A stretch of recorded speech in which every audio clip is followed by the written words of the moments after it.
ओम नमो भगवते वासुदेवाय नमः। प्रिय भक्तगण, आपका मेरे चैनल में स्वागत है।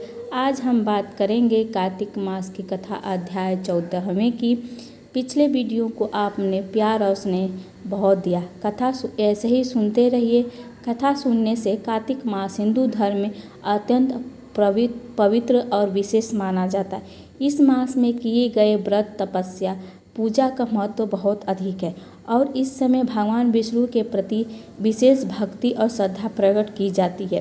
कार्तिक मास की कथा में कई रोचक प्रसंग हैं जो भक्तों की प्रेरणा और मोक्ष का मार्ग दिखाते हैं। यहाँ हम कार्तिक मास की कथा के 14वें अध्याय को विस्तार से प्रस्तुत करेंगे और सुनाएंगे आपको। हिंदू पंचांग के अनुसार कार्तिक मास विशेष धार्मिक महत्व वाला होता है क्योंकि इस महीने में उपवास करना, स्नान, दीपदान, तुलसी पूजा, भगवान विष्णु की पूजा करने से भक्तों को पुण्य प्राप्त होता है। विशेषकर इस मास में दिवाली, गोवर्धन पूजा, तुलसी विवाह जैसे पर्वों का आयोजन होता है जो इस माह को और पवित्र और रोचक बना देता है।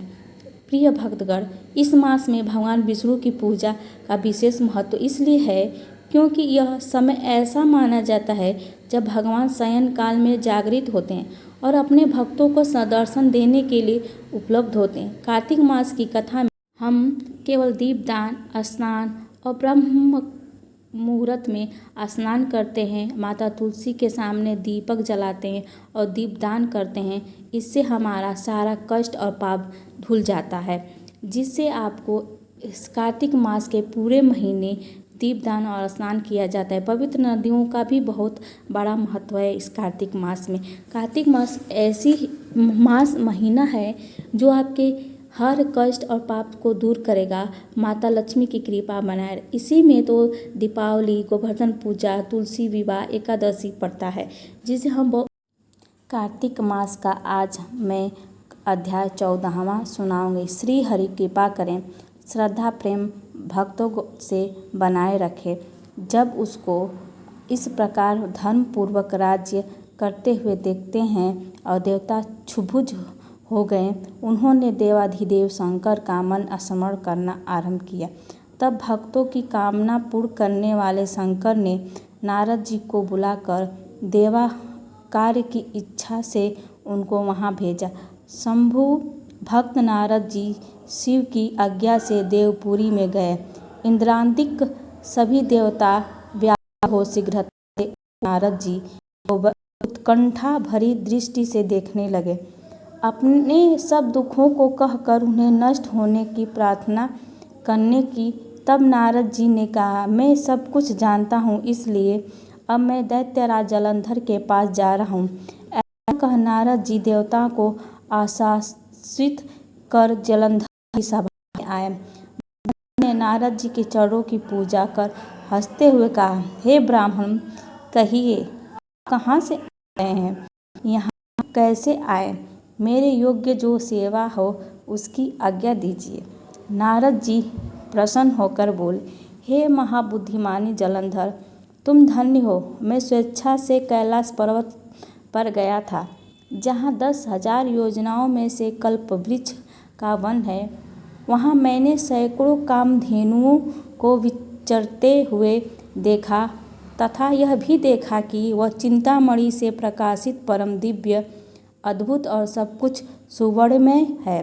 मैंने वहाँ पार्वती के साथ स्थित शंकर जी को भी देखा, जो स्वर्ग सुंदर, गौरवर्ण, त्रिनेत्र और मस्तक पर चंद्रमा धारण किए हुए हैं।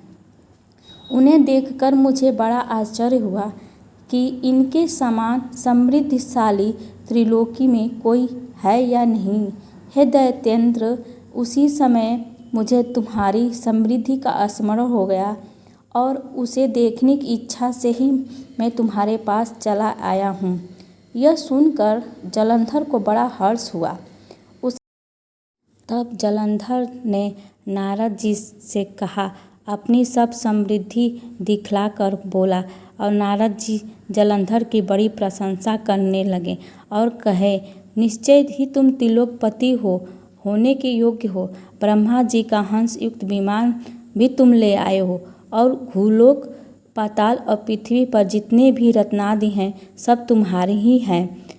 ऐरावत, उच्चय, श्रवा, घोड़ा, कल्प वृक्ष और कुबेर की निधि भी तुम्हारे पास है। मणियों और रत्नों के ढेर भी तुम्हारे पास लगे हुए हैं। पर ऐसे बड़ा प्रसन्न होने पर क्या फ़ायदा अगर तुम्हारे पास एक स्त्री रत्न ही नहीं है। इसके बिना तुम्हारा यह सब फीका है। तुम किसी रत्न को ग्रहण कर लो। नारद जी का ऐसा वचन सुनकर जलंधर ने काम से व्याकुल हो गया और नारद जी को प्रणाम करने लगा और उससे पूछने लगा, ऐसी स्त्री कहाँ मिलेगी जो सब रत्नों में श्रेष्ठ हो। तब नारद जी ने कहा, ऐसा रत्न तो कैलाश पर्वत में योगी शंकर के ही पास है। उनकी सर्वांग सुंदरी पत्नी देवी पार्वती बहुत ही मनोहर हैं। उनके समान सुंदरी मैं किसी को ही नहीं देखता। इस रत्न की उपमा तीनों लोक में कहीं नहीं है। देव ऋषि उस दैत्य को ऐसा कहकर देव कार्य करने की इच्छा से आकाश मार्ग से चले गए। प्रिय भक्तगण, यह कथा आपको कैसी लगी कमेंट बॉक्स में कमेंट करिएगा।